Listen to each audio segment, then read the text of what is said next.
inicio a esta cuarta y última conferencia del ciclo de conferencias que han sido parte, que son parte de las jornadas de música contemporánea 2020, que este año se realizan de manera virtual. Hoy día nuestro conferencista invitado es el maestro Franz Gustavo Terceros Balda, quien actualmente ejerce como rector del Instituto de Formación Artística Bellas Artes de la ciudad de Santa Cruz. Hola Gabriel, buenas tardes. ¿Me oyen? ¿No me oyen? Hola, hola. Sí, maestro, y Armando, lo escuchamos. Entonces, el tema de hoy día es precisamente la obra del maestro Alberto Villalpando, a quien estoy viendo entre los invitados. Y antes de cederle 2 minutos la palabra, quiero confirmarles que después de la conferencia, los que así lo deseen, nos vamos a quedar conversando para aguardar el concierto y la clausura de las jornadas de música contemporánea, compartiendo Hola entre los presentes. Maestro Alberto Villalpando tiene la palabra antes de que el maestro Franz Terceros empiece la conferencia. Adelante, por favor, maestro.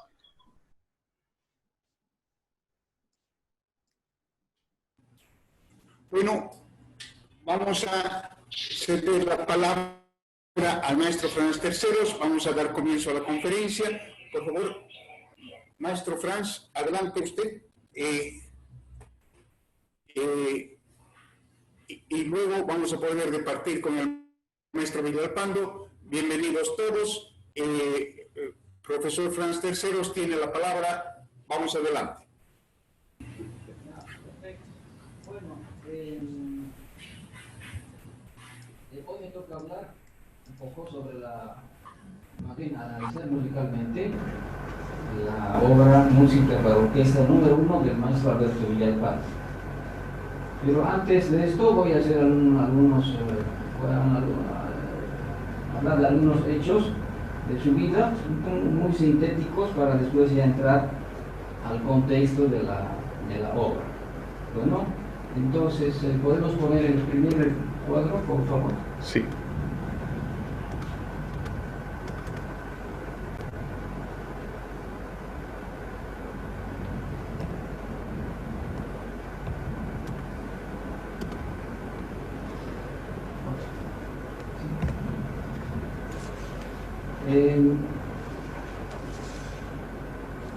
Bueno, nos estamos situando ya vamos directamente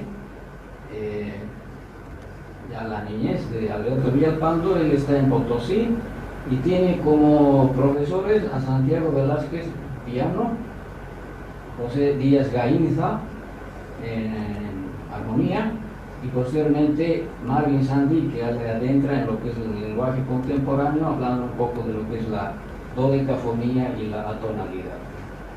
Posteriormente se traslada en 1959 a la ciudad de Buenos Aires. Siguiente cuadro, por favor.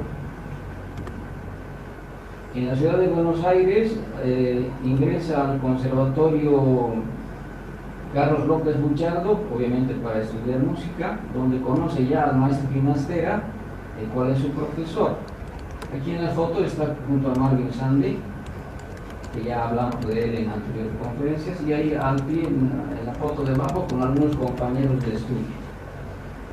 Entonces está estudiando en Buenos Aires y después, ya en los años 63-64, ingresa a estudiar en el Instituto Torcuato Di Tella, directamente a manos, digamos, el instituto está en dirección de Alberto Ginastera.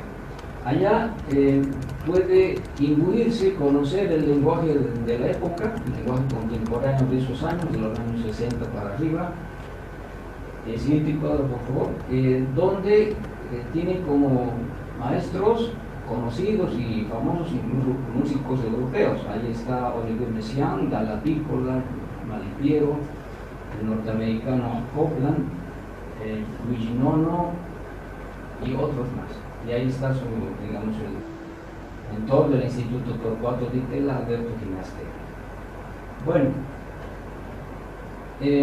concluye los estudios. En 1965 se traslada a la ciudad de La Paz.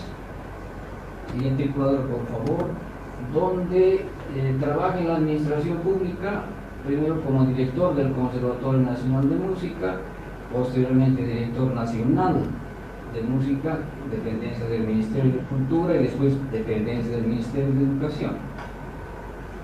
Años después,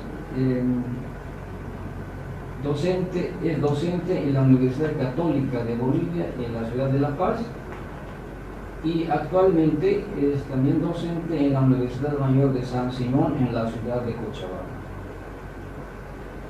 Eso sería en cuanto a la trayectoria, y vamos un poquito ya adentrándonos en el tema mismo, y vamos a hablar de las obras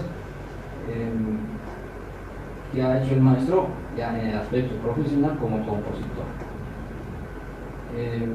Ha escrito música para orquesta, música para orquesta sinfónica, se entiende, para orquesta grande. Genéricamente hay música para orquesta, que yo sepa son 5 ya, más una sinfonía, más otras, creo que esto de algo de las montañas, el juego de las montañas también estaría incluido en esto. Música de cámara abundante para toda combinación de instrumentos, y sobre todo las nombradas místicas que ya se encuentran en la número 10. Conciertos para instrumentos, 2 para piano, uno para flauta y otro para violín. Ballets, 3, una ópera, que allá está el afiche. Música electrónica, como se decía en esa época, y mixta, o sea, combinación instrumental con electrónica. Y música para las películas bolivianas. Casi todas las películas bolivianas han sido musicalizadas por Alberto Villalpando. Aquí tengo numeradas 10. Vean, está mi socio allá, en la película Mi Socio, dirigida por Paolo Agazzi. Bueno, listo. Seguimos el siguiente cuadro. Vamos a hablar un poco de situarnos en la época. Estamos hablando de los años 60, una emergencia así muy fuerte, de muchos cambios en aspectos sociales, en aspectos políticos, en aspectos artísticos y obviamente musicales, ¿sí? Entonces estamos hablando en esta época de, bueno, voy a hablar un poquito más porque sé que hay algunos estudiantes de música. Entonces, en estos años es corriente hablar, y hay que saber definir la politonalidad, la atonalidad, el dodecafonismo, el serialismo, hablar de la emancipación del sonido. El sonido no está ya sometido a un centro tonal, está libre. Algunos hablan que la disonancia se ha emancipado, otros dicen que sea el fin de la tonalidad, que no existe más y que existe el sonido libre, independiente, como timbre, como valor físico, como valor rítmico, es libre el sonido. Entonces, en esta época también hay, digamos, esta emergencia de esta, podríamos decir, mayor libertad en el manejo del sonido en Europa. En América estamos un poquito hablando del indigenismo, del nacionalismo.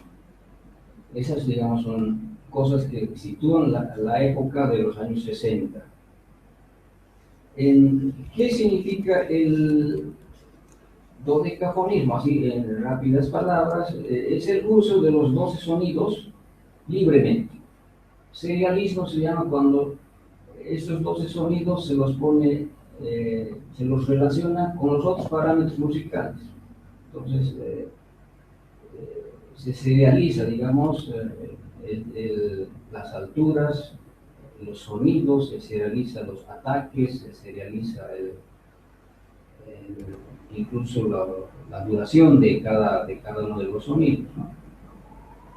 Ya, entonces, politonalidad, obviamente, los compositores podían no saber escribir una sola, sino que al mismo tiempo podía estar en dos tonalidades, incluso no muy cercanas, ¿sí? Atonalidad es cuando desaparece el concepto tonal, obviamente, ¿sí? Allá tenemos anotado procedimientos indeterminados, improvisación, aleatoriedad, repetición. Bueno, ya entrando un poco más hacia el análisis de la obra misma, tenemos que hablar un poquito de los procedimientos indeterminados. Resulta que si ustedes si visualizan ustedes cualquier partitura que han estado tocando, ya sea de instrumento, de piano o una partitura de orquesta, entonces verán que todo está graficado por compases. Y el compás es digamos, se podría tomar como una casilla en la cual están determinados absolutamente todo lo que quiere el compositor. Y así el siguiente compás, y 2 compases y 3 compases después, está todo escrito. Están los sonidos, las alturas, si es orquesta están los instrumentos, si es dinámica están escritas las dinámicas. Entonces si alguien toca un sonido diferente al que está escrito, entonces es un error, hay que ensayar, desafina. Y si alguien procede más rápido o más lento, uno dice, no, está mal, no está escrito así, tiene que estar sonando como está escrito. Entonces todo está determinado. El compositor le entrega el papel al intérprete y este tiene que leer exactamente como está escrito en el compás, en los 20, 30, 100 compases que dure la obra. Entonces decimos que el compositor tiene controlados los 7 parámetros musicales. No hay otro. Así ha sido la música.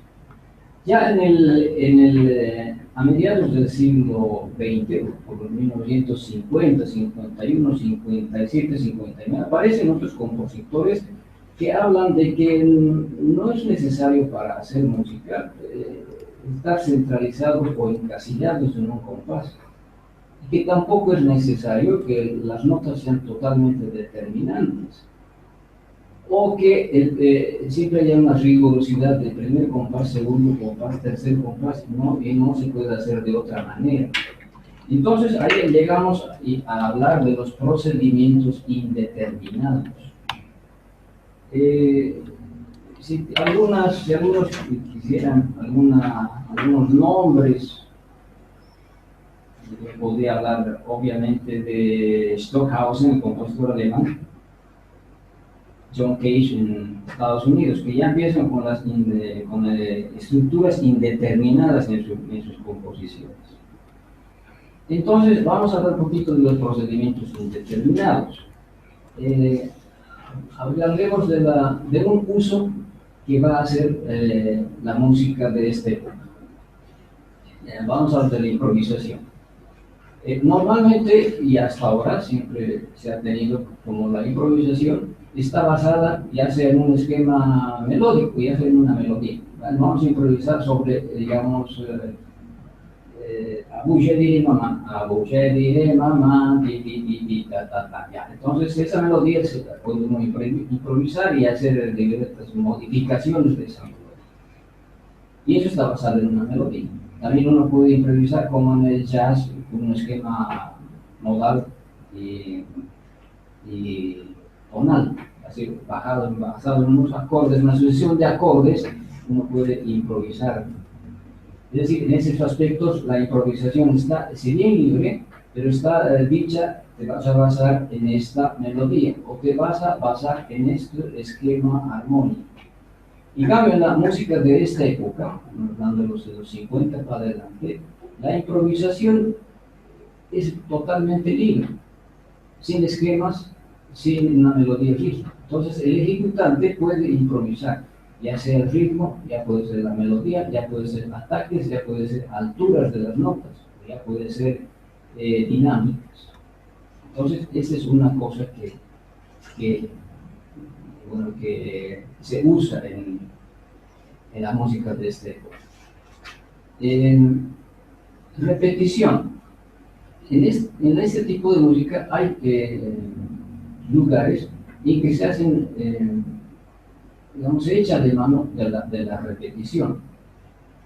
Se plantea algún ritmo o alguna melodía, normalmente no son melodías extensas, sino breves, y se las repite para generar lo que el compositor en ese caso quiere, que es más bien causar un disturbio. La repetición en este caso no es machacona en el sentido de que es para que uno se acuerde y lo tenga en la mente, sino más bien es para el concepto de repetir la variedad que se está dando y que esa repetición se está dando en otros instrumentos. También forma en este caso una improvisación. En determinado momento se vuelve improvisado el resultado de estas repeticiones. Bueno, y la aleatoriedad.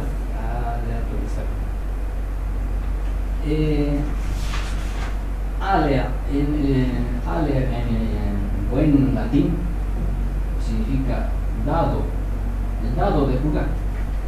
Ha sido traducido como suerte. Alea facta est, dijo Julio César, la suerte está echada.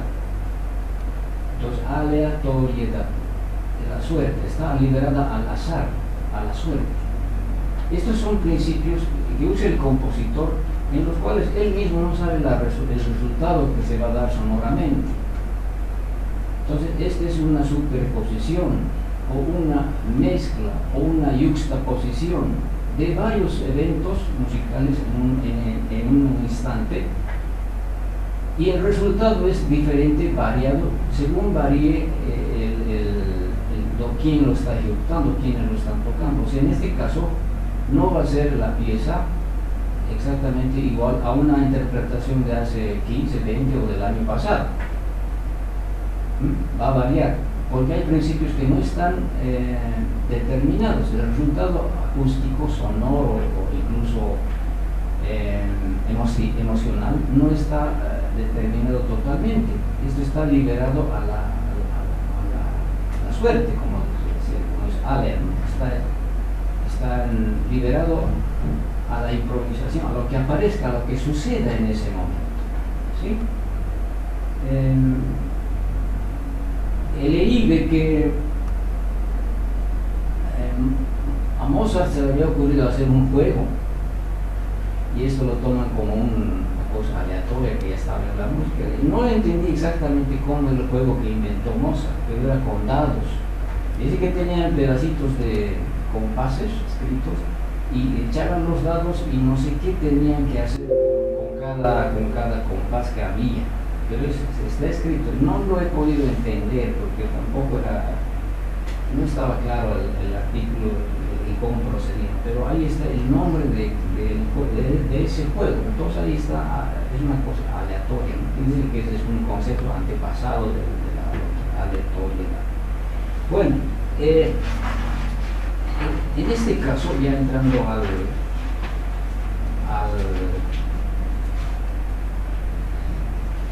en tema, la obra misma esta de Alberto tiene así indicaciones aleatorias.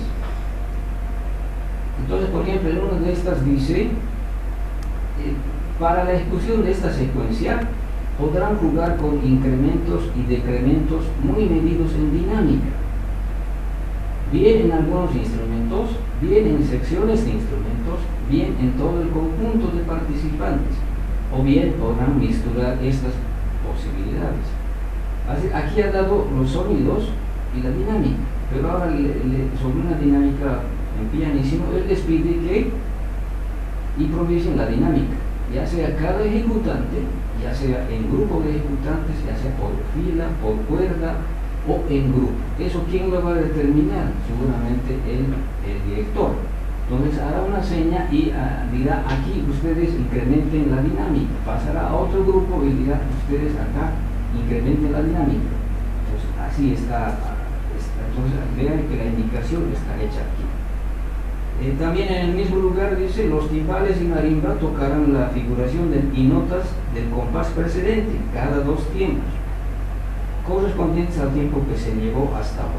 En este caso les está más bien diciendo, ustedes cuentan 1, 2, pa, 1, 2, 3, pa. Entonces esta es otra cosa que les está indicando. Otra indicación aleatoria. Dice, por ejemplo, sobre el acorde que cada instrumentista ejecuta, realizar libremente articulaciones con el fin de mover internamente el clúster, como si fuera un chisporroteo necesario. Clúster en este caso significa abigarramiento, exactamente un racimo de sonidos, no de uva. Otro lugar en que haya aleatoriedad, dice así: a las notas escritas como corcheas, el instrumentista podrá darles el valor rítmico que juzgue conveniente, pero deberá cambiar la figuración cada vez que repita la célula. Entonces le ha dado los sonidos, le ha dado en corcheas, y después le dice usted, improvise rítmicamente, juegue rítmicamente con la figuración, ¿no?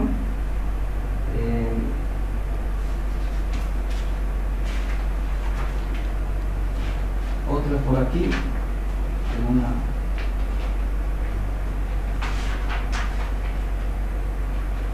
dice, conservando el orden de las notas escritas, inventar ritmos nerviosos a la manera en que lo hacen las trompas y trompetas, con la dinámica indicada y creando pequeños silencios para los fines de respiración, es la indicación que está dando a las maderas. Bueno, entonces aquí está un uso de la aleatoriedad. De la repetición, lo mismo lo vamos a ver acá, porque hay lugares en que se hace repetición. Fíjense aquí en la pantalla. Hay células rítmicas pequeñas, pero estos 2 corcheas y tresillo. Un tresillo, 2 corcheas, son sencillas y simples, no son difíciles, pero todas están con apoyaturas. ¿Sí? Y después hay a continuación, fíjense, 1, 2, 3, digamos, he hecho 4 tiempos y al final hay una raíta que quiere decir repite. Entonces el instrumentista llega al final de la última célula y vuelve y repite y repite y repite. Así lo hace eso. Entonces estos son lugares de repetición, ¿no? Entonces fíjense dónde está la mano, donde está la mano, ahí en ese momento ya, ¿quién puede saber qué está sucediendo? Porque si el compositor hubiera dicho, quiero que esto suceda en este lugar, lo hubiera escrito.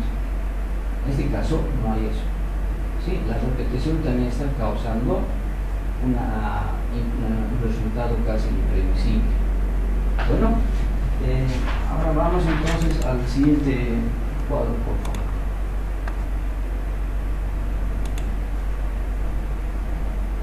Bueno, ya entrando en obra, la música por orquesta número 1 fue estrenada en abril de 1974, no sé si estrenada en misma fecha, pero escrita en abril de 1974, y la estrenó el maestro Carlos Rosso en Venezuela, con la Orquesta Sinfónica de Venezuela. Instrumental. Es el instrumental bastante grande. 2 flautas, una de ellas toca flautín, 2 oboes, 2 clarinetes, clarinete bajo, 2 fagot, 1 contrafagot, 4 cornos, 4 trompetas, 3 trombones, 1 tuba, 3 timbales, marimba, sonajas, platillos suspendidos, un tambor redondante, juego de campanas chinas.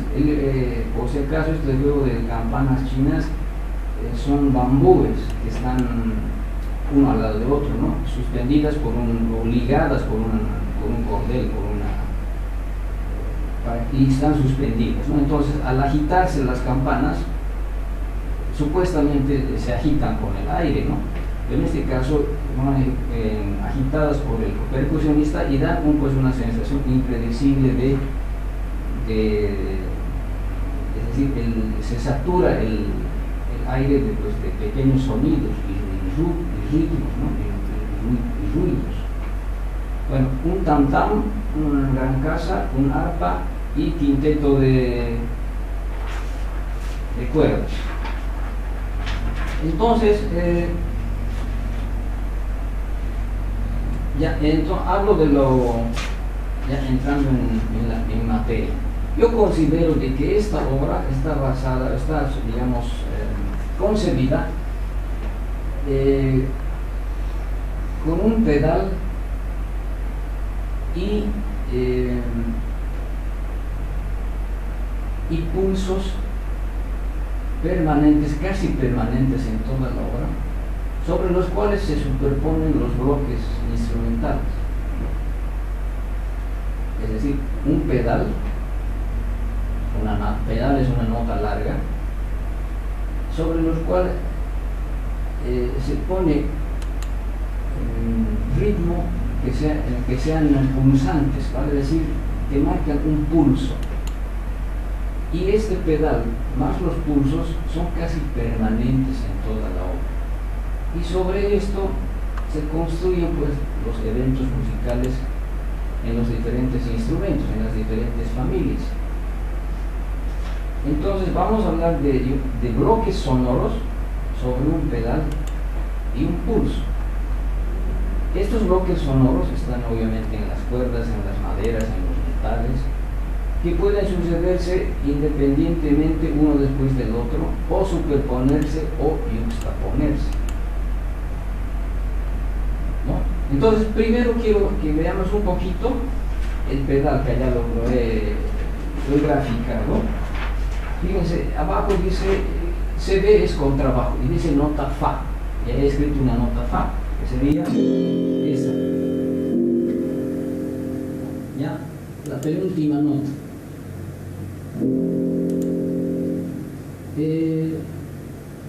Después en la línea roja dice marimba y he escrito la si bemol. Entonces va a tocar, cuando le toque, ahí está en el compás 8, ¿de acuerdo? El timbal en línea azul tiene un fa sostenido. Ahí está la pulsación.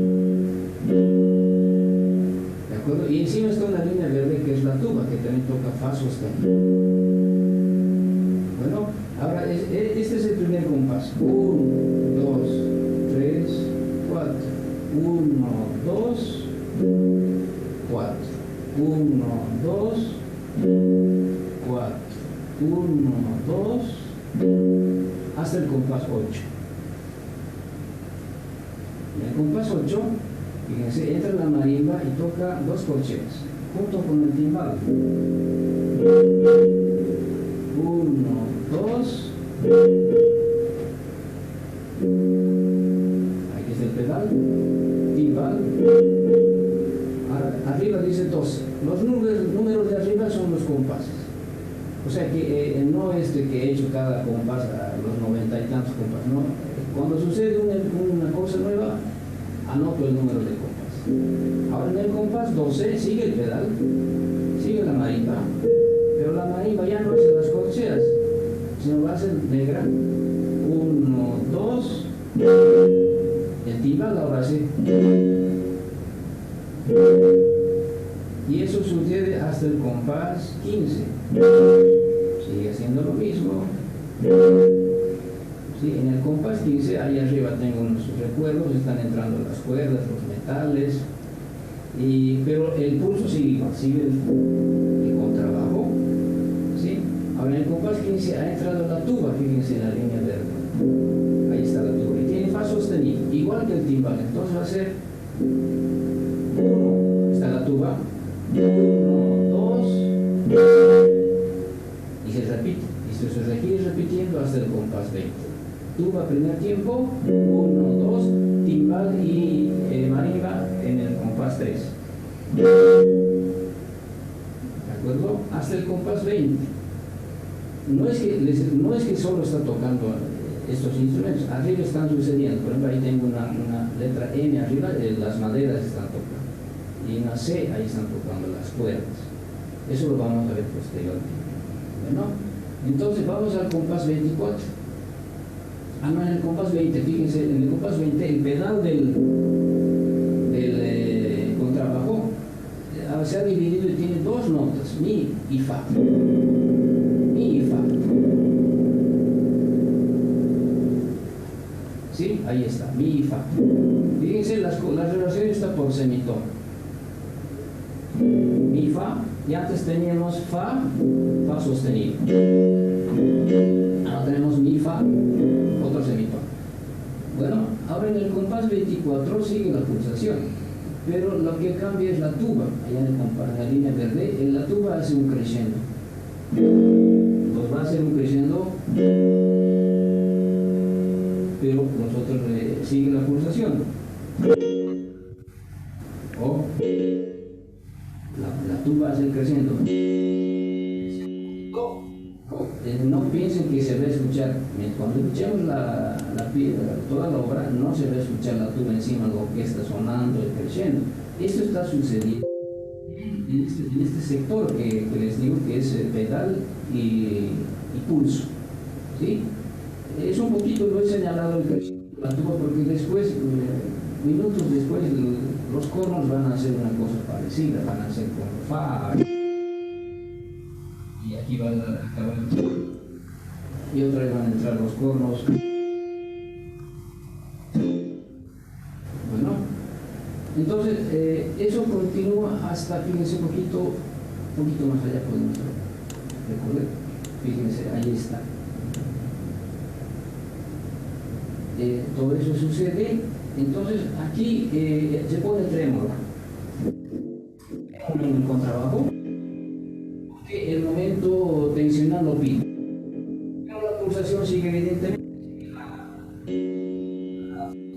sigue el timbal, sigue la marimba, ¿de acuerdo? Y el amarillo es un lugar, la primera instancia aleatórica. La pulsación sigue exactamente, sigue haciendo exacto, ¿sí? Los pulsos en la marimba, los pulsos en el timbal, ¿sí? Y al final de este sector todos hacen un crescendo para acabar la primera parte de la obra, y ahí hay un crescendo. Entonces, fortísimo la parte B. ¿Sí? Vamos a la siguiente parte. Ahí está otra vez B. Obviamente hay un silencio. Fíjense, marimba he puesto LSD, no es que es el ácido lisérgico, sino que es la SIDO. Ahora va a tocar 3 notas. El timbal sigue en fa sostenido, la tuba sigue en fa sostenido. ¿Sí? Fíjense, en este lugar se ha suspendido, no hay nada, no están tocando nada, pero es un breve instante. Y nuevamente en el compás 31, otra vez tenemos la pulsación, otra vez el timbal, ¿sí? Están tocando las cuerdas y las maderas. En el compás 34, ahí está, a la pulsación de la marimba, que es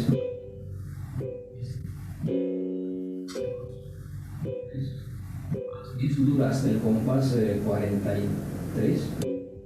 En el compás 34 se aumenta, fíjense abajo, ahí tengo escritas unas corcheas. Compás 34. Ese es el fagot y el contrafagot que están aumentando la pulsación. ¿Sí? Aquí tengo el timbal, tengo la marimba. Eso se va aumentado con el contrafagot, que está tocando bajísimo, pero está haciendo esto. Junto con el fagot y contrafagot junto a la marimba. Y con la pulsación del timbal. En dinámicas piano. No esperen que van a oír todo lo que les estoy diciendo. Encima están sucediendo eventos musicales, bloques sonoros, melodías. Entonces, y esta dinámica tanto del pedal como del pulso siempre está en dinámica piano. ¿Sí? Bueno, eso sucede así, luego vamos hasta... Aquí en el compás 42 tengo una amarilla abajo. Por si acaso alguien puede elucubrar y decir que sigue el pedal, porque ahí evidentemente hay notas largas tocadas en la gran casa, está haciendo un redoble, que tendría que ser como un pedal también, desde el compás 39 hasta el 43. Bueno, eso es una elucubración. Bien, en el compás 6, ahí se ha cortado un momento el pulso. No crean que letra C dura, puede ser 2-3 minutos, son segundos los que se duran eso. Bueno, vamos a letra D. En letra D es el lugar más largo, las cuerdas están tocando bloques sonoros en dinámica pianísima, ahí está amarillo. En D, en E, en F. Sí, en el compás 50 entra el arpa pulsando.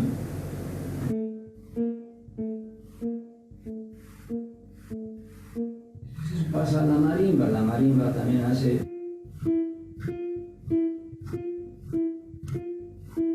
Eso va un poquito más arriba.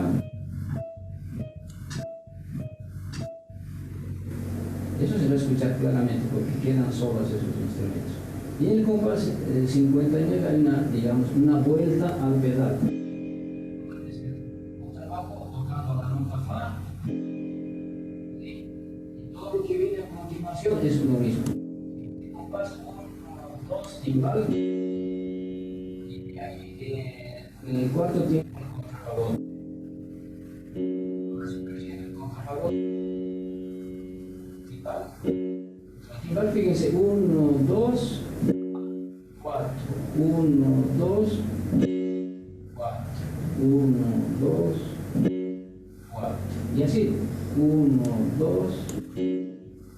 Entonces, está haciendo 1, 2. El último fa es el contrafagot. 1, 2. ¿De acuerdo? Ahí está. Eso sucede hasta el compás 64, 65, 66. Todo eso, el amarillo es otro lugar aleatorio. Vamos al siguiente, más abajo, el siguiente renglón. Bueno, ahí tenemos otro lugar aleatórico entre las maderas y las cuerdas. Y la pulsación es igual, el contrabajo es igual.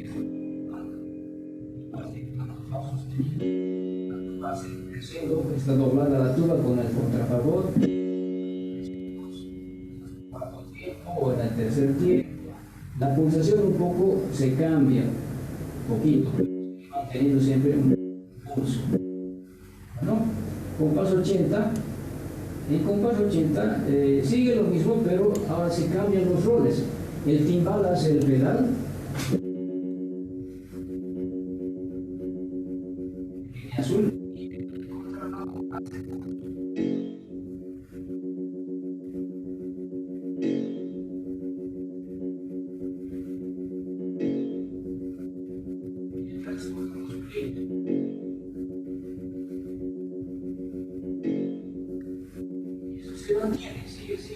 Ahí tengo unos trémolos, ahí es una línea, ahí es una línea pentáfona que pasa en la marimba y en las violas, entonces sobre eso, sus pedales va tocando.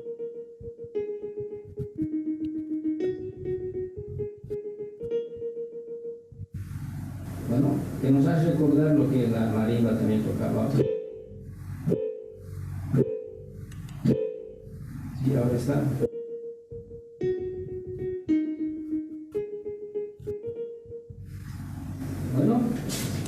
En el compás 91, ahí hay el 92, ya está finalizando la pieza, hay un ligero crescendo al forte en el timpán, sigue la pulsación, y en el compás 98 acabaría con nuevamente ligero crescendo y perdiéndose en el pianissimo. ¿Sí? Entonces el pedal ha seguido hasta lo último, el pulso casi hasta lo último. Eso sería en cuanto al pedal. Ahora vamos a ver ya la estructura general. El siguiente cuadro, por favor.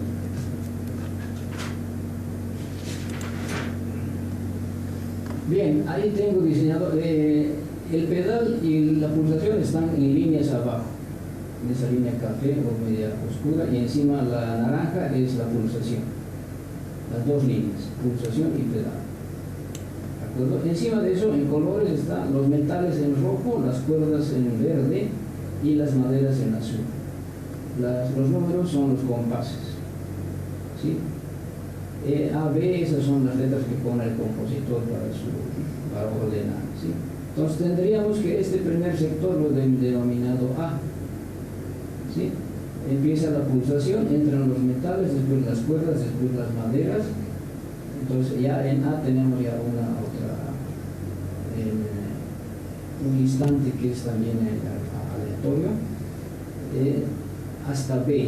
Fíjense en esa letra B, normalmente después de un instante aleatorio se rompe esta aleatoriedad con una melodía o con un principio de melodía breve o un ritmo un poco menos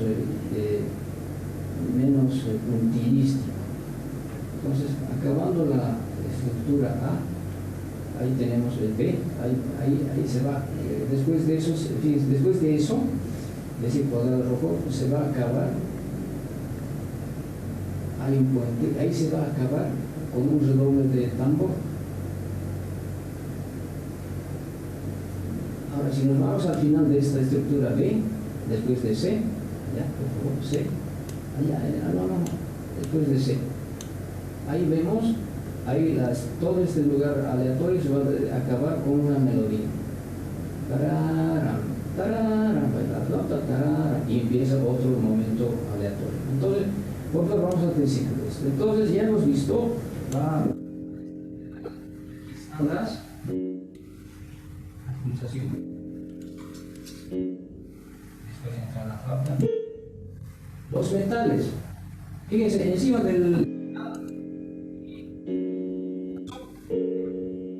dos elementos, el tercer elemento de los metales, que son acordes plaqué entre los trombones y los cornos, y tocan esto, que no es una belleza melódica.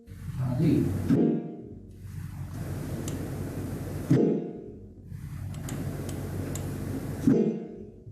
Y después cuando entran las trompetas, las cuatro trompetas, ya se va al agudo más y suena así.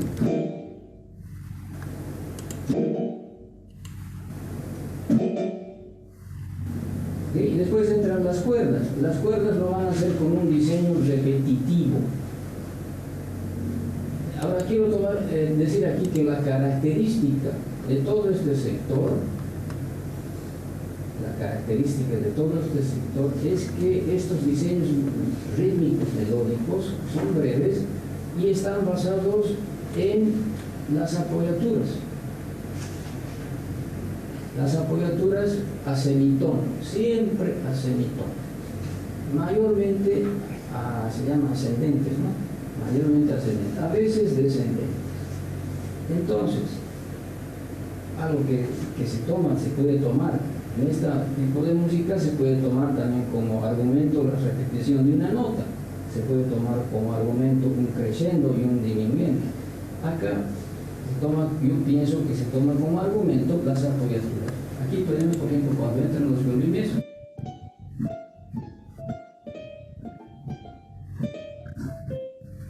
si las apoyaturas siempre son, si toco lento, siempre son por semitonas.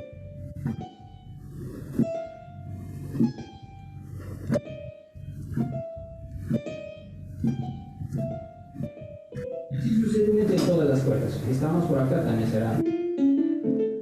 Bueno, eso. Cuando entren las maderas van a ser las mismas apoyaturas, pero el sonido sobre el que apoyan va a ser más largo. Largo.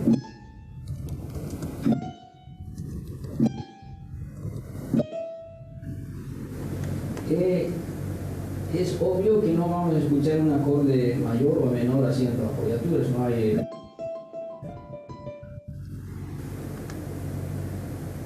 Es música sin atonal. Entonces, tiene los manejos de los principios dodecafónicos. Normalmente, 7 a 8 notas siempre son diferentes al comienzo. Puede ser que después aparezca la repetición de algún sonido, pero en sus comienzos siempre son totalmente diferentes cada sonido. ¿Sí? Acuérdense que en la dodecafonía no se puede repetir ningún sonido. Una vez concluidos los 12, sí procede, pero antes no. Bueno, estamos ahí en las maderas están en color azul, entran las maderas en color azul. Bueno, listo, seguimos. Y ahí viene en el compás 30, he marcado, ahí viene a la primera instancia aleatórica, de donde dice que en esta secuencia se podrán jugar con incrementos y decrementos en dinámica. Ahí está dicho eso. Bueno, la salida de eso es con una nota larga en los cornos, acelerando, un lugar aleatorio de los mismos cornos y trompetas, tubas. Antes de entrar en letra B, ahí acaba la primera parte con un redoble de tambor. Después tenemos en el compás 31 en la otra B. Las cuerdas están en verde, están entrando con un acorde clásico. ¿Sí? Este lugar de la letra B, aquí está, es el lugar más melódico, porque sobre las apoyaturas están haciendo las maderas, ahí se insinúa un primer tema, una primera melodía, pentáfono. Son 5 sonidos. 3 sonidos la tiene y 2 apoyaturas, son los 5 sonidos. El fagot va a tocar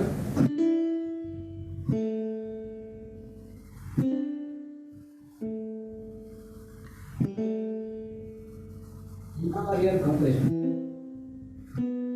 Y la flauta en el pícolo va a responder lo mismo. Aquí es lo agudísimo.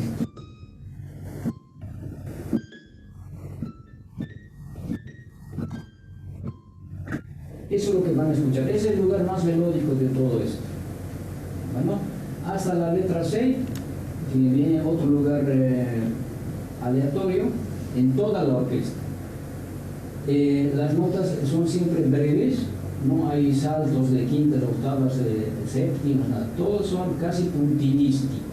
Para decir las notas, los sonidos se mueven poco, tonos, semitonos, acentos, ataques, puntos, todo tipo de acentos, esforzatos, un poquito moviendo las celas, algunas más rápidas, otras más lentas, eso en los vientos, en las cuerdas el plástico. ¿Sí? Ahora, al final de la letra C, fíjense, ahí tiene un gráfico, los cornos tocan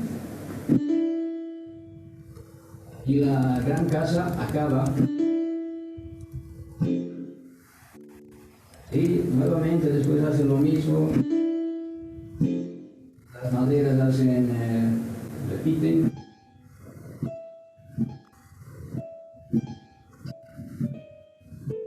Los cornos. Eso es lo más melódico que tiene esto, en este lugar. Luego, letra D, letra D, sí, letra D, es el lugar más extenso, aleatórico, dedicado a las cuerdas. Entonces las cuerdas tienen pequeños diseños en pianísimo de notas, una tras otra las notas, no hay saltos interválicos, en dinámica pianísimo, divididos en 4 Los primeros violines están divididos en 1, 2, 3, 5, los segundos violines en 4, las violas dividen en 4, los chelos en 4. Es decir, hay una, se amplía no es que todos tocan lo mismo, sino que se fraccionan en 5 o 6 partes diferentes, y esto lleva pues a un momento pues que es verdaderamente, ¿cómo se puede decir? No minimalista, pero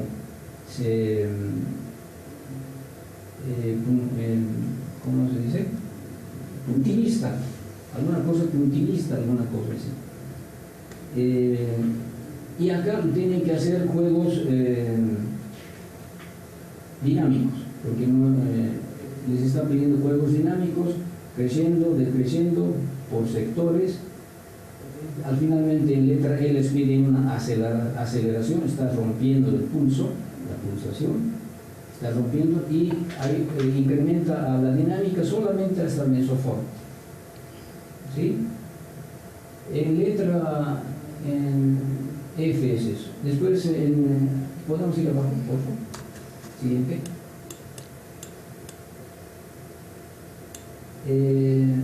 Perdón. Todavía no, arriba, por favor. Hacia el final. Eso es, al final. Ya. Fíjense allá donde dice 44. Ese es otro lugar un poquito melódico con los cornos sobre lo que están tocando las cuerdas en verde. Que he dicho que ese es el lugar más extenso aleatorio. Entonces, en el 44, sobre eso tocan un poco los cornos y dejan a las corcheas para que el arpa recoja las corcheas y toque el pulso.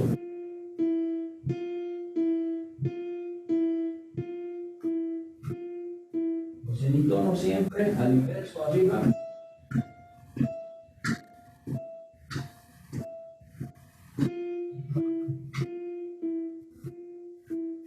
¿De acuerdo?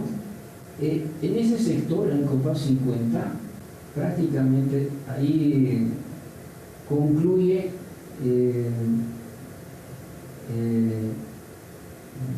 podemos decir ya las grandes superposiciones de los bloques sonoros.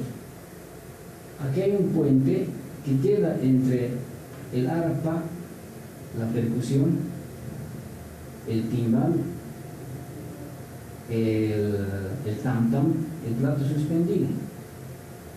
Entonces esto finaliza con un momento así muy tímbrico, inusitado. Aparece el gong, pero no al estilo película, un gong así que hace temblar todo el escenario, sino sutilmente un gong que hay que escucharlo, mientras el platillo está también tocando un poquito. ¿Sí? Eso es ahí es donde pongo el 50, al final del 50. ¿Ya? Casi en ese silencio vuelve la reposición, y eso es abajo. Vuelve la reposición, ahí está el puesto A', ahí vuelve el pedal. Otra vez las compresiones. En el timba y en la tuba. La tuba va a estar doblada con el contrafagot a semitono.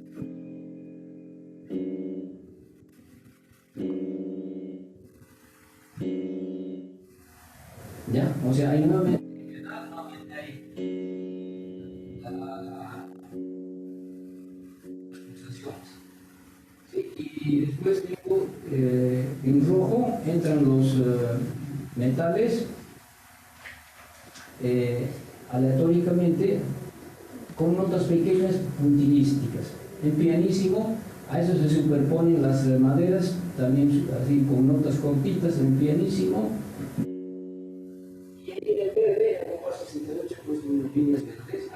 Ahí se da la primera vez en que hay una melodía larga, propiamente melodía, no un diseño melódico breve, sino se da una melodía superpuesta encima de lo que está sucediendo, que está en pianísimo. Esta melodía está acompañada en las cuerdas y esto dodecafónica, el acompañamiento.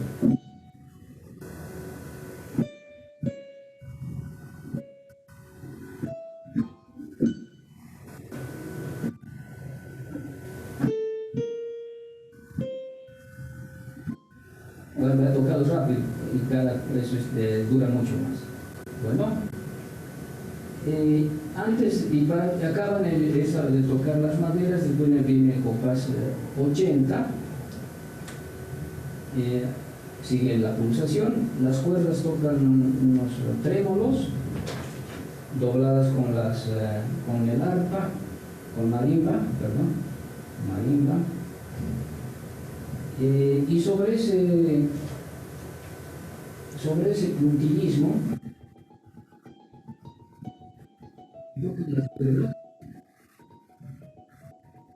y sobre el trémolo,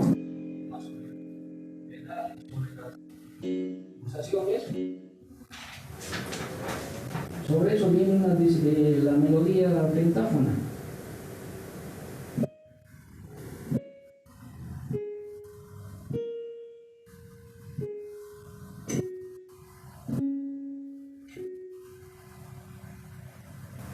¿Ya? Y eso resuelve, ahí se queda, y en la coda tenemos los 6 últimos compases con las cuerdas sonando en un acorde, bueno,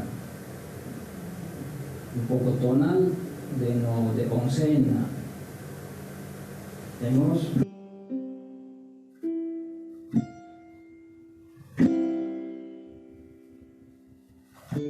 bueno, y ahí concluye.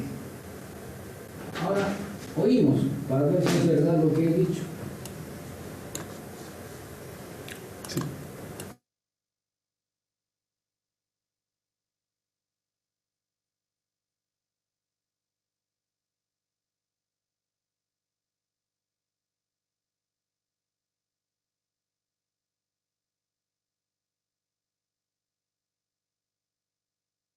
Partitura y el hermanito, ¿no? Pero una más grande.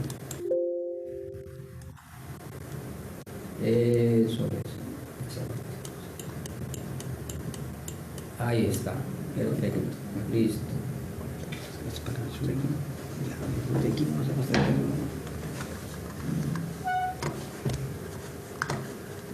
No hay nada que mostrar, dice. Allá.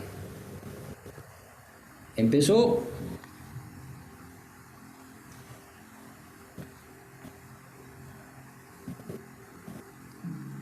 Arriba está el tímpano.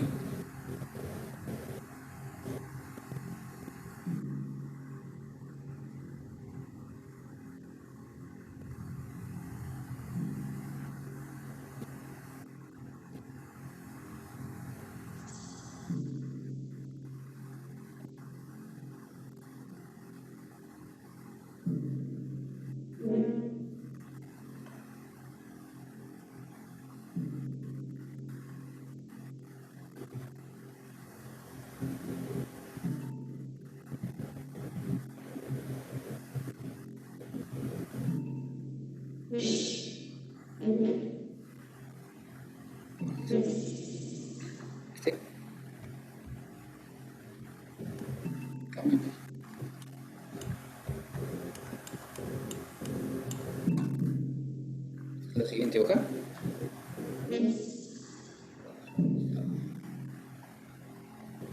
Perdón.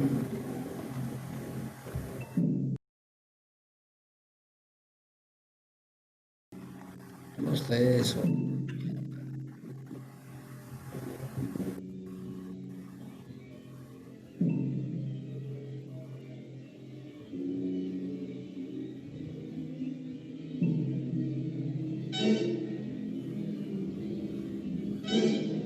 ¿Cómo se va a ese lado? ¿Cómo se va ahí? ¿Cómo se va ahí?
Bueno, hasta ahí la audición de la música para orquesta número 1 de Alberto Villalpando.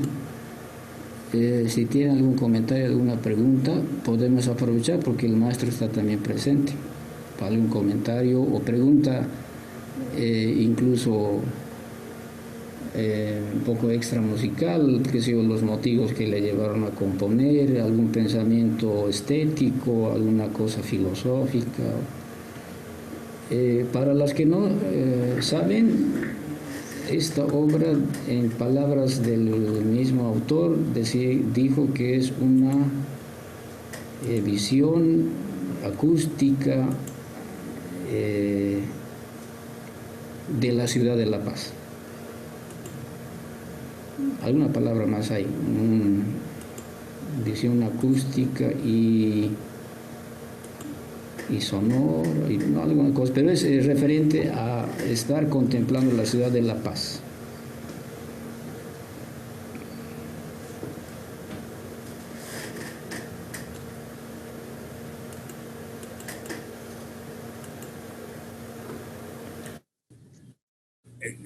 Gracias, profe Franz. No sé si me pueden escuchar. Sí. Sí. Gracias, maestro Franz Terceros. Gracias por la conferencia. No sé si alguien tiene alguna pregunta, por favor.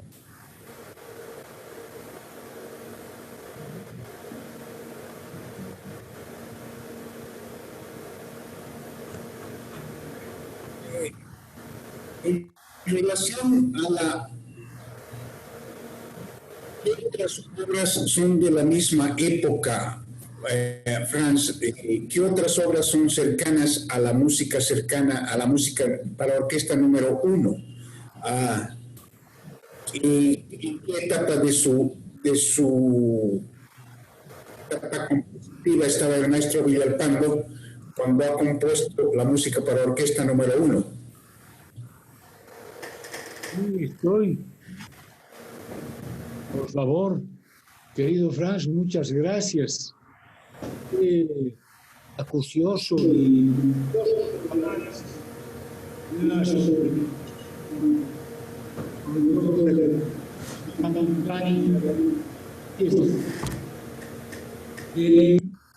¿cómo era la pregunta, por favor?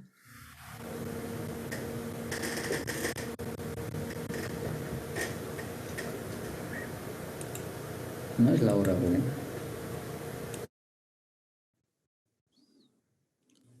Hola, hola.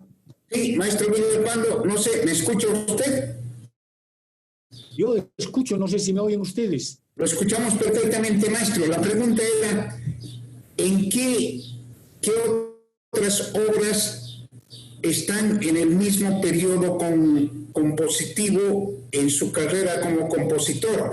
Recuerdo haber leído que el compositor Moya divide su tarea compositiva en 3 etapas. A una la califica como telúrica, a la otra la califica como animística. ¿Está usted de acuerdo en estos criterios? ¿Dónde ubicaría esta obra dentro de su propia obra compositiva? Bueno, no sé mucho con respecto a los periodos. Es una forma de ver el lineamiento creativo de una persona. En fin, puede tener sentido y puede ser un principio ordenador muy atractivo. Respecto de la música para orquesta 1,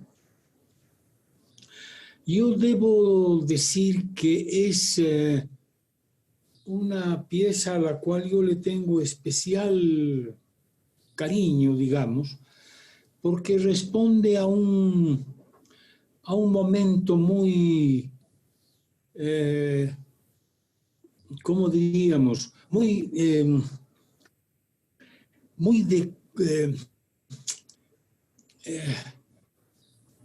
para mí este problema de la geografía suena ha sido una preocupación muy temprana en mi carrera de compositor, y creo yo que esta obra consolida para mí la idea más fecunda de este planteamiento digamos, perceptivo del sonido.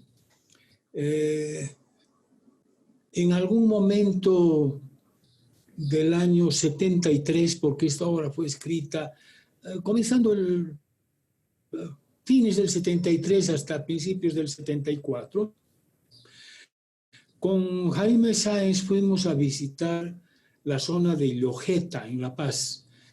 En estos años Llojeta era lo que era antes, es decir, una zona abandonada, natural, llena de estas formaciones lunares que tiene La Paz. Me llevó Jaime Sáenz a ver el lugar donde se había suicidado Guzmán de Rojas, arrojándose al abismo. Y lo sorprendente de esta expectación de esta zona de La Paz fue la cantidad de sonidos que se oían en estas formaciones lunares que tenía muy a la vista en esa época Llojeta. A mí me sobrecogió, me sobrecogió. Entonces, otra expectación más de la ciudad de La Paz se produjo alguna vez que yo viajaba de Potosí a La Paz. En esas épocas se iba en tren, el trayecto duraba 2 días y se llegaba a La Paz al anochecer. Y el tren bajaba muy lentamente todo el descenso desde el alto hasta la ciudad. Y la visión de las luces de la ciudad de La Paz, que titilaban y parpadeaban de un modo verdaderamente sorprendente, como si el cielo se hubiese invertido y estuviera ahí como un montón de estrellas, era una visión realmente cautivadora.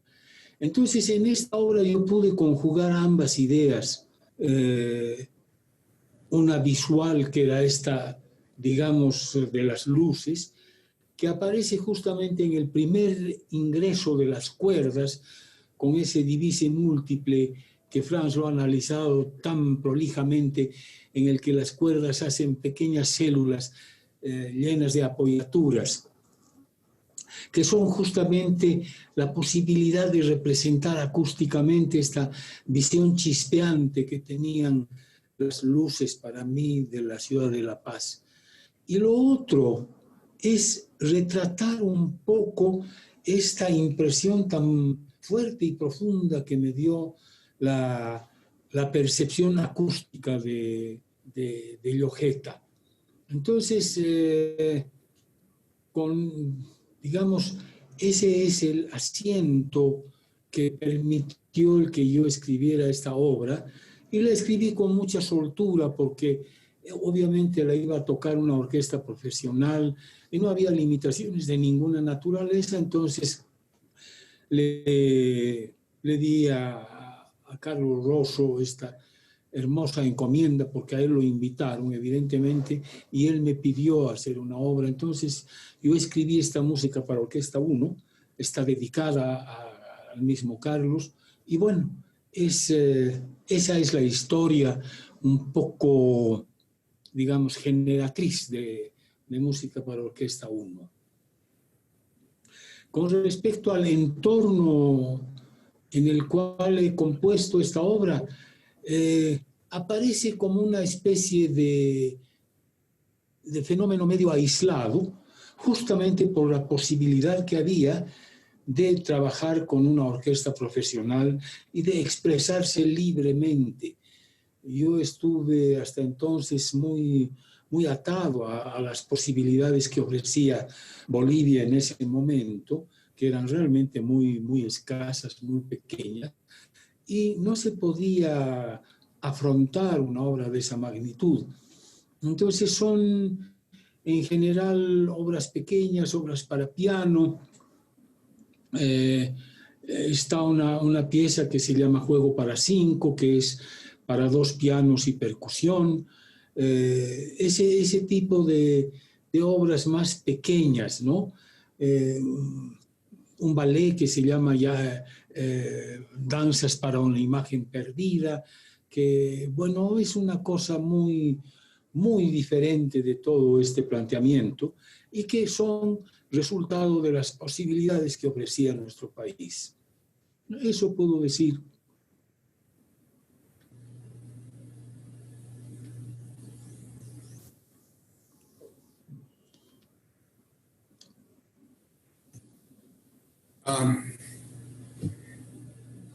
No sé, la versión que hemos escuchado estaba dirigida por el maestro Carlos Rosso, ¿verdad? Sí, claro. Es la versión de estreno que se hizo en Caracas con la Orquesta Venezuela. Y con no sé si estará presente entre la audiencia el maestro Carlos Rosso, y no sé si quisiera compartir con nosotros sus experiencias dirigiendo el estreno de esta obra.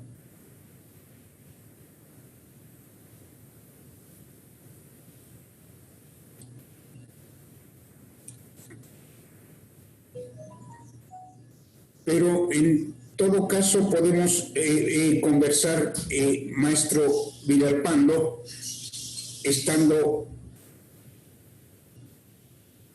Franz Terceros presente. Sabemos que Franz Terceros ha sido discípulo de usted y del maestro Rosso en este primer taller de la Universidad Católica. No sé si pueden comentarnos y podemos recordar aquellas primeras experiencias en el ámbito de formar músicos bolivianos con usted. No sé si Franz Terceros todavía está en la conversación, porque él tenía un problema de tener que llegar a su casa pronto debido a la que de queda de las 4 de la tarde que hay acá en Santa Cruz. Pero en todo caso, maestro, ¿por qué no nos cuenta de esas primeras experiencias suyas con la universidad? De los músicos que salieron de allá, Nicolás Suárez y tantos, me viene Jaime Prudencio, me viene a la memoria, Willy Posadas me viene a la memoria,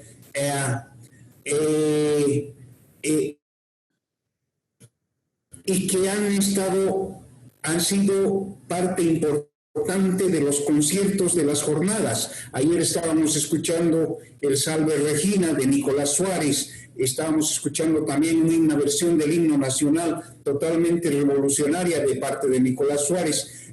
¿Qué opinión tiene de toda esta obra que hemos escuchado y que ha empezado hace unas cuantas décadas en la Universidad Católica, maestro? ¿Por qué no nos conversamos acerca de eso? Bueno, alguna vez lo he dicho, mi intención fue siempre tratar de formar gente. Y eso fue coincidente con un propósito también compartido con Carlos. Y en su momento se dio la posibilidad de hacer este taller de música en la Universidad Católica, gracias al entusiasmo y apoyo extraordinario que nos otorgó en ese momento Monseñor Prata, que era rector de la Universidad Católica. Entonces así pudimos organizar este grupo, que en su inicio fue bastante amplio, pero después poco a poco, infortunadamente, se fue reduciendo por el nivel de la exigencia quizá que había, y quedaron relativamente pocos. Habíamos empezado con 28 alumnos y terminaron 12. Entonces, de esa primera camada justamente está Franz Terceros, Agustín Fernández, Sergio Prudencio, bueno, los tres hermanos Prudencio, Sergio, Jaime y José Luis. Está Jorge Aguilar, está Willy Posadas, Juan Antonio Maldonado, Freddy Terrazas. Bueno, ya no sé si estoy enumerando a todos, pero es por falla de memoria, no por exclusión. Entonces, La experiencia fue, creo yo, muy gratificante para ambas partes, tanto para nosotros como instructores, digamos, y para los participantes del taller de música como personas que iban a formarse ahí. Y la idea generatriz de esto era formar líderes, de algún modo, que luego ellos mismos replicaran esta idea e hicieran una multiplicación natural, cada uno con 3, 5, 10, con lo que pudieran de discípulos, y aumentar la cantidad y calidad de los músicos. Cosa que afortunadamente sí se logró, y creo yo que de los 12 músicos que formamos, todos viven de la música. Está Rubén Silva, por ejemplo, que es un excelente director que hace muchos años vive en Polonia, y se han formado realmente notables músicos. Eso va mucho en nuestro... para mí es una alegría muy grande, y para Carlos lo es igual. Muchas veces festejamos esta aventura con gran alegría. Entonces, había tropiezos por las limitaciones propias que atravesaba Bolivia y las dificultades que siempre ha tenido, pero dentro de todo hubo una circunstancia muy favorable para mejorar las cosas. Carlos quedó de algún modo nombrado director de la Orquesta Sinfónica Nacional. Luego hicimos una orquesta juvenil muy grande y muy importante. Hizo un viaje por países andinos, se fue a Perú, a Ecuador, a Venezuela, justamente a intercambiar con las experiencias de José Antonio Abreu, que en esa época comenzaba con esta gran promoción de las orquestas juveniles. Entonces había mucha posibilidad de que la formación no fuera meramente teórica, sino también altamente práctica. Y el resultado al promediar el curso fue que, por ejemplo, algunos de los alumnos formaran el grupo que se llamó Grupo Aleatorio, y que hizo una serie de conciertos y promocionaron la composición de obras, etc. Fue una época muy fecunda, muy rica en creatividad. Tan es así que la universidad quiso continuar con el proyecto, porque esa fue la idea, empezar con el taller y ver si después se podía consolidar una carrera. Entonces, lo de la carrera era un poco prematuro, pero sí un nuevo proyecto similar, otro taller de música. Y en efecto, hicimos un semestre o cuatrimestre, se llamaba en esas épocas, pero la Universidad Católica misma entró en problemas financieros y ya no había posibilidades de manejar esto, porque tenía un costo alto. La enseñanza de la música, del arte en general, siempre es de elevado costo. Entonces, bueno, con todas esas dificultades, no pudo proseguir este segundo proyecto, y ahí terminó la experiencia. Pero creo que los jóvenes que se formaron allí en gran medida satisfacieron esta aspiración de convertirse a su vez en nuevos formadores, y así, por ejemplo, creció este proyecto tan extraordinario de Sergio Prudencio sobre las orquestas de instrumentos nativos. En fin, ha habido una eclosión, se puede decir, con toda la fuerza y el vigor que esperábamos nosotros suscitar.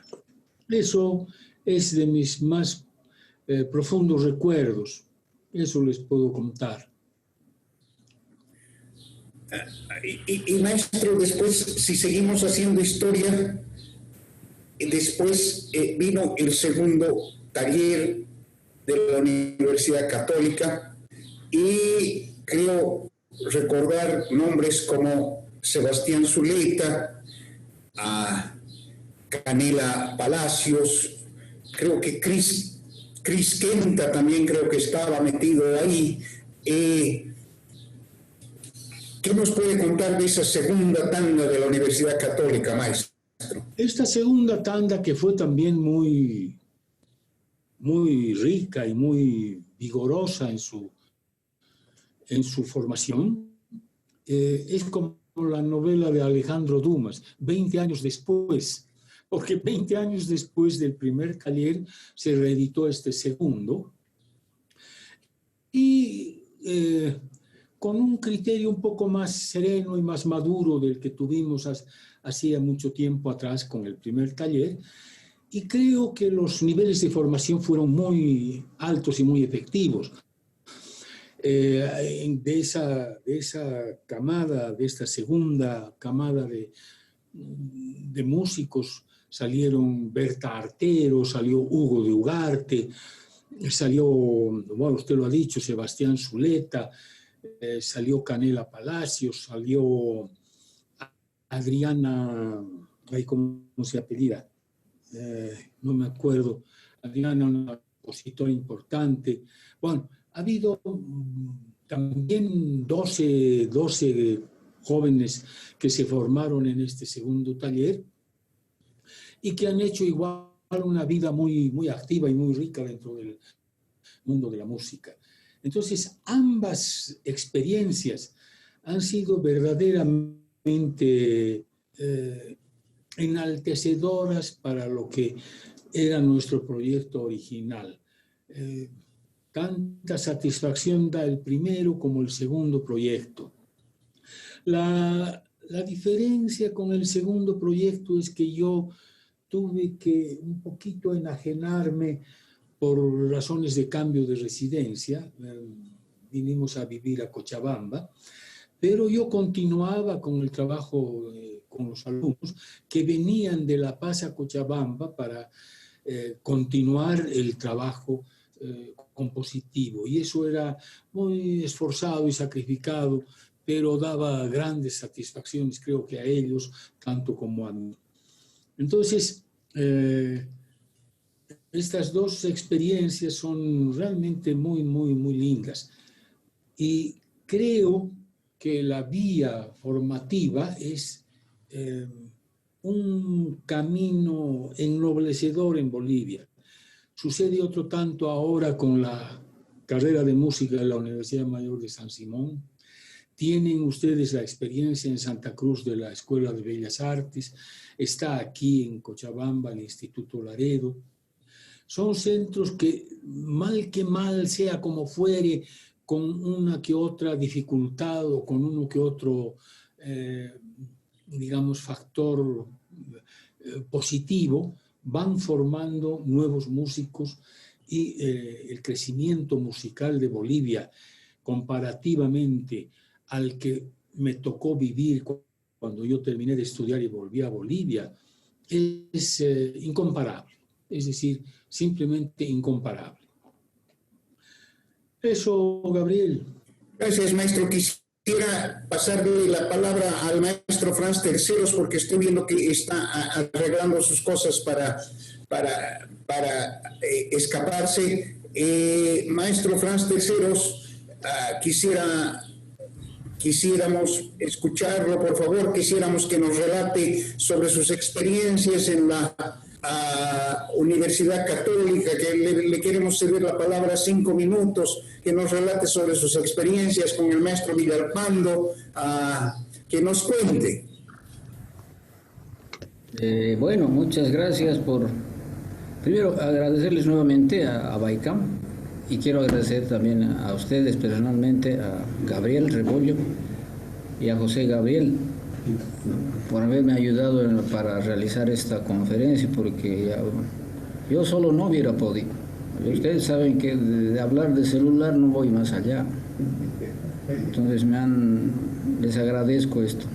Bueno, Lo que a mí me corresponde, diría, bueno, ya el maestro ha dicho todo lo general y lo que sucedió. Yo solamente diría que sí, la fortuna a veces me ha sonreído y la fortuna me sonrió cuando se abrió el taller de música. Ese es un hecho sorprendente en mi vida, porque yo aprendía por mi cuenta, pero lo digo sinceramente, ¿no? Sabía que en el conservatorio podría formarme, pero también se sabía de que, por las mismas fuentes, de que no era una cosa verdaderamente sólida, sistemática, digamos, con un criterio, unos objetivos así concretos. Entonces, cuando se abrió el taller, es como si se hubiera abierto una puerta trascendente para mí. Le decía alguna vez al maestro Alberto, si no se hubiera abierto el taller en la universidad, me hubiera ido a pie hasta Buenos Aires. Entonces, para mí es una necesidad natural la música. Ahí me sentía yo mismo y me siento yo misma. Entonces no había mucho que pensar. Concluida la secundaria, bueno, fui al conservatorio y después me fui inmediatamente a la universidad. Todos los que hemos estado ahí, con diferentes criterios y demás, pero al final hemos salido embebidos del conocimiento musical y lo hemos asimilado y lo hemos aprovechado y lo hemos reciclado, lo hemos puesto a funcionar según nuestras posibilidades, ya sea en la enseñanza, ya sea en la composición, ya sea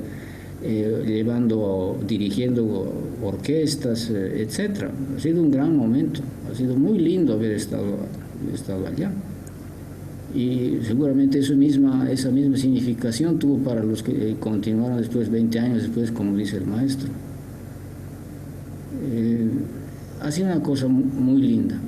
Hemos aprendido a hacer a la música lo más seriamente que se pueda, sin fantasías, pero también sin considerarnos así, digamos, que somos que somos el tercer mundo y que aprenderemos un poquito. No, hemos aprendido como debería ser, y lo que más hemos aprendido es que hay que estudiar y que hay que seguir estudiando. No es que salimos de allá y ya se trata del conocimiento, ¿no? Hemos seguido estudiando, cada uno ha acrecentado sus conocimientos y los ha vertido y los ha recreado en otros lugares, en otras situaciones. Eso ha sido muy bueno para nosotros mismos y para la sociedad, porque hemos vuelto a darle a la sociedad lo que nos dio. Yo me siento contento de haber devuelto a la sociedad lo que ella misma me dio. Entonces hay la paz, la tranquilidad de que habiendo recibido, lo he vuelto a dar. Eso es satisfactorio, y si alcanza la vida para seguir haciendo, pues lo seguimos haciendo. Eso sería en cuanto a mi participación en este aspecto. Les agradezco nuevamente por cederme la palabra y agradecerle a Baikam por haber hecho estas conferencias y los conciertos virtuales.